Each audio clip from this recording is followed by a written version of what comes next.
Hello programmers, আসসালামু আলাইকুম। আমি আপনাদের সাথে আরমান হোসাইন। আমাদের আজকের আলোচনার বিষয় হচ্ছে ইফ ইলস। কিভাবে সি প্রোগ্রামে ইফ ইলস কাজ করে আমরা সেটা নিয়ে বিস্তারিত আলোচনা করব। তো এটা হচ্ছে আমাদের লেকচার 5। আপনি যদি লেকচার 4 না দেখে থাকেন, ভিডিও ডিসক্রিপশনে লিংক দেওয়া থাকবে, সেখান থেকে লেকচার 4 দেখে আসবেন। তো আমরা এখন চলে আসলাম আমাদের মূল টপিকে। এখানে আমরা দুটি অংশে বিভক্তি দেখছি। একটা অংশে দেখতে পাচ্ছি যে একটা কোড, এবং আরেক পাশে দেখতে পাচ্ছি যে এটা একটা ডায়াগ্রাম দেওয়া আছে। তো এটা আমরা ইন্টারমিডিয়েটে করছিলাম। এখানে একটা কন্ডিশন থাকে, কন্ডিশনটা যদি ট্রু হয় তাহলে এই স্টেটমেন্টটা রান করবে, স্টেটমেন্টটা কাজ করে, এবং কন্ডিশনটা যদি ফলস হয় তাহলে এদিকে আসে স্টেটমেন্ট 2 কাজ করে। তো সি প্রোগ্রামও ঠিক সেরকম। সি প্রোগ্রাম আমরা ইফ কন্ডিশন লেখার জন্য প্রথমে ইফ লিখতে হবে, তারপর ফার্স্ট ব্র্যাকেটের ভিতরে আমরা কন্ডিশনটা লিখব।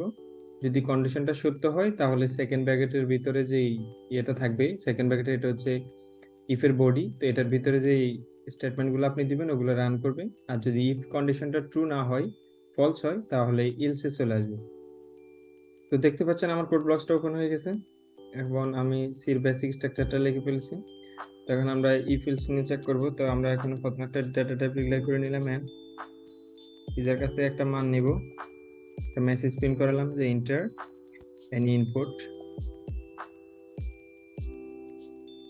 আপনি যে কোনো একটা কিছু লিখতে পারেন। তো আমি স্ক্যানএফের মাধ্যমে ইউজার কাছ থেকে মানটা নিবে, একটা ইন্টিজার, এই জন্য পার্সেন্ট দিই, পার্সেন্ট চিহ্ন দিয়ে দিলাম। এখন ইউজার কাছ থেকে মান নেওয়ার জন্য রেডি হয়ে গেল। তো এখন আমি ইফ কন্ডিশনটা দিব। আমরা চেক করব যে একটা নাম্বার পজিটিভ নাকি নেগেটিভ, সেটা আমরা চেক করব।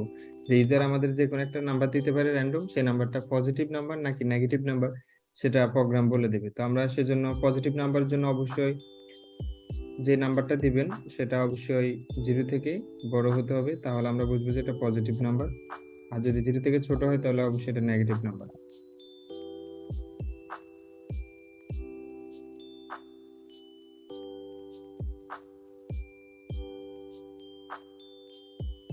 তো দেখতে পাচ্ছেন একটা লাইন ব্রেক ইউজ করলাম।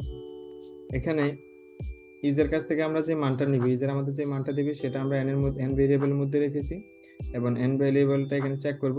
n এর মান যদি 0 থেকে বড় হয়, অর্থাৎ ইউজার যে মানটা দিবে সেটা যদি 0 থেকে বড় হয়, তাহলে আমরা বুঝতে পারবো যে এটা পজিটিভ নাম্বার। আর যদি 0 থেকে বড় না হয় তাহলে আমরা বুঝতে পারবো যে এটা নেগেটিভ নাম্বার। যদি 0 থেকে বড় না হয়, নাম্বার তো হয় পজিটিভ হবে না হয় নেগেটিভ হবে।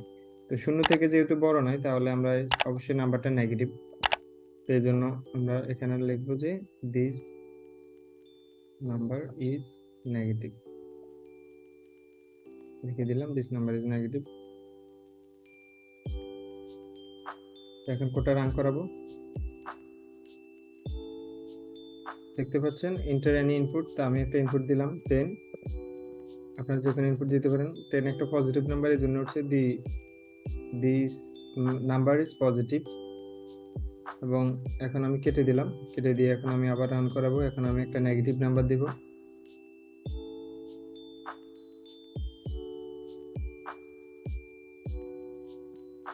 -10 দিলাম। তো এখানে লেখা আসছে দিস নাম্বার ইজ নেগেটিভ, অর্থাৎ এই নাম্বারটি নেগেটিভ নাম্বার। তো আমরা দেখতে পেলাম যে কিভাবে ইফ এলস এর মাধ্যমে আমরা যে কোনো কিছু চেক করতে পারি। তো আমি সিম্পল একটা কেস দেখালাম, আপনারা যে কোনো কিছু চেক করে দেখতে পারেন। ইফ এর কন্ডিশনটা এখানে যদি ট্রু হয়, তাহলে এই ইফ এর যে বডিটা আছে সেকেন্ড ব্র্যাকেটের ভিতরে একটু অংশ কাজ করবে। আর যদি ইফ কন্ডিশন ট্রু না হয় তাহলে এলসে চলে যাবে। তো এখানে আপনারা আরেকটা বিষয় বলিনি, সেটা হচ্ছে আপনি যখন ইফ এর ভিতরে যখন আপনি একটাই স্টেটমেন্ট লিখবেন, অর্থাৎ যদি একটা লাইন থাকে, যেমন আমার এখানে একটা লাইন আছে, এই জন্য আমি সেকেন্ড ব্র্যাকেট না দিলেও হবে।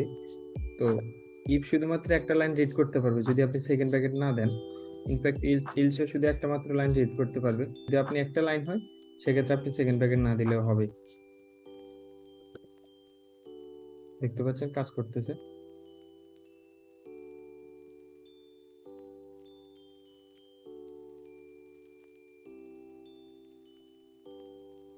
দেখতে পাচ্ছেন কাজ করতেছে, দিস নাম্বার ইজ নেগেটিভ। তো আমরা বুঝতে পারলাম যে ইফের ভিতরে যদি ইফের পরে যদি আপনি স্টেটমেন্টে যদি একটা লাইন লেখেন তাহলে আপনার সেকেন্ড ব্র্যাকেট না দিলেও হবে। আর যদি একের অধিক লাইন লেখেন তাহলে অবশ্যই সেকেন্ড ব্র্যাকেট দিতে হবে, নাহলে প্রোগ্রাম এরর দেখাবে। তো এই ছিল আমাদের আজকের টপিক। তো আমরা আশা করি আপনারা সবাই বুঝতে পারছেন। তো ধন্যবাদ সবাইকে, ভালো থাকবেন, আসসালামু আলাইকুম।